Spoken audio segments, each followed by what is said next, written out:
উত্তরপ্রদেশ থেকে শুরু করে, মধ্যপ্রদেশ থেকে শুরু করে, রাজস্থান থেকে শুরু করে, মুর্শিদাবাদ থেকে শুরু করে, মালদা থেকে শুরু করে, জলপাইগুড়ি থেকে শুরু করে, আলিপুরদুয়ার থেকে শুরু করে, উত্তর 24 পরগনা থেকে শুরু করে, দক্ষিণ 24 পরগনা থেকে শুরু করে, বীরভূম থেকে শুরু করে সবাইকে জেলে ভরে দিচ্ছেন।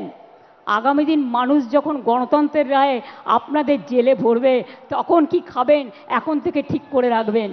बोलते परिवर्तन आने से उन्नयन कर देगा। बोलून आप तो दिल्ली में हैं 11 साल, क्या उन्नयन किया? 2 करोड़ लोग के नौकरी देने के वादा किया था, कुछ नहीं हुआ। 15 लाख करके बैंक लोन देने का था, बैंक मनी वोट लिया था झूठा कह के, क्या दिया? ब्लैक मनी वापस ले आएंगे, क्या किया?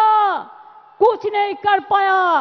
और अभी कहते हैं बंगाल में आप डेवलपमेंट करेंगे, आप 100 दिन का काम बंद कर दिया, बांग्ला बाड़ी बंद कर दिया, ग्रामीण रोड बंद कर दिया, लोगों को जेल में डाल रहा है, लोगों को डिटेंशन कैंप में डाल रहा है।